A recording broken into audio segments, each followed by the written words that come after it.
Stories from folklore and fairy tales are not always kind, but we view them through a small window where nothing can get in or out.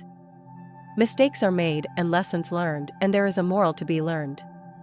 With fairy tales as with real life, whether a story is kind or not depends on when you choose to stop reading. It is worth bearing that in mind here, some animals are more fortunate than others. The Tamara buffalo are strong, the Kalamian deer have antlers to fight off predators, and the crocodiles of the Agusan marsh are stealthy. Many would say that birds are the most fortunate creatures of all. Turtle certainly thought so. He was unlike the others. While most turtles are grateful that their flippers mean they can swim in the sea, this turtle moaned that they were not wings. While most turtles know that their hard shells protect them from predators, this turtle felt only a weight on his back that meant he would never be light enough to take to the skies. Flying was all he talked about, and he bored the other animals to tears by talking about it all of the time. When he wasn't talking about flying, he was talking about himself.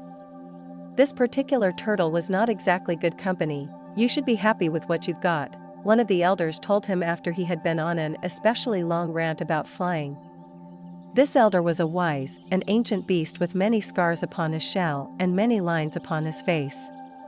The young turtles claimed this elder had once met Bathala, the caretaker of the earth. This had happened many, many years ago, when Bathala had first created life. The wise elder would neither confirm nor deny this rumor, but Turtle did not care. All he cared about was flying. Turtle's obsession meant that he had few friends. He did not much care for the other turtles, who just wanted to swim and eat. And he resented all of the birds because they could fly and he could not. But he knew that if he ever was going to fly, he would need a bird to help him. It was that or ask one of the monsters of the Philippines, and he was smart enough to know not to interfere with them. The only creatures stupid enough to ask favors of the Aswangs and the Wakwaks were the humans, and those who asked were never seen again. Instead, Turtle decided to ask a goose. This was long ago, you understand, back in the days when animals asked each other questions. He knew that geese were very fussy birds. They were also not particularly bright, and so Turtle thought that he would have no problem getting one to help. The goose that Turtle chose to approach was, at the time, heading off to meet her flock. She did not relish the thought of trying to teach a turtle how to fly, especially this turtle. "It seemed like an awful lot of work. My flock is migrating for the cold season, and I am very busy," the goose told Turtle. This was partly true, but the goose also hoped to avoid hurting his feelings. After all, everybody knew that turtles could not fly no matter how determined they were. "I really don't care about how busy you are," whined Turtle.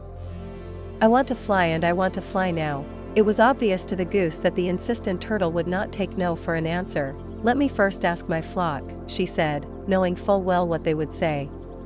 She could have flown off then and there, but she had either a big heart or a small brain. The response she got from her flock was just what she expected. The air filled with loud, derisive honks as the geese all laughed at Turtle's ridiculous demand. Once the laughter had subsided, one goose who was more thoughtful than the others voiced an unconventional idea. "If two of us held a strong stick between us," he said, "then Turtle could hold on while we flew. He does have a strong beak and could surely hold the stick while in flight. He would have to be very careful," he added. "If he let go, even for a second, he would fall and he would be too heavy for us to catch." The goose didn't fancy this idea very much and hoped that the thought of falling to the ground would be enough to put Turtle off the plan altogether.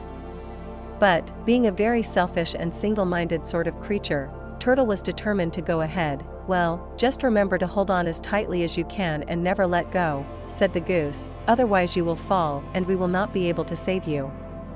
You look very heavy with that shell of yours." "Yes, yes, of course," said Turtle, utterly distracted by his own excitement. He was too busy picturing himself flying with the geese to pay heed to any warnings. He was also busy thinking how jealous his friends would be when they saw him flying high up in the sky above their heads. And so, with Turtle's jaw clenched firmly down on the stick held between them, the two geese took off with a whooshing sound and a flapping of their powerful wings.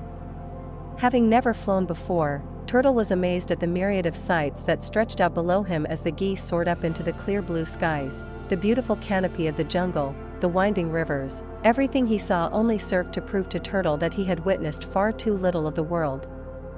But rather than being humbled by the amazing sights all around him, rather than simply enjoy the experience, selfish Turtle wanted to shout out to the animals below. He wanted to brag and boast about what he could see. And he especially wanted to shout down to all of those turtles who told him that he would never fly. And that was when he opened his mouth. Remember how I said that stories from folklore and fairy tales are not always kind? Well, now you see why. Our story ends with Turtle falling, but we never see him land. Does he hit the ground? He should. That is how these things work. And if he does, well, there is a moral to our story. Can you guess what that moral might be? But this is folklore and fairy tale, a strange place where anything is possible, where there are talking animals who do things they know they should not do. So, for the benefit of this story, maybe he never lands. And in that respect, if Turtle falls for an eternity, doesn't that mean he's flying after all?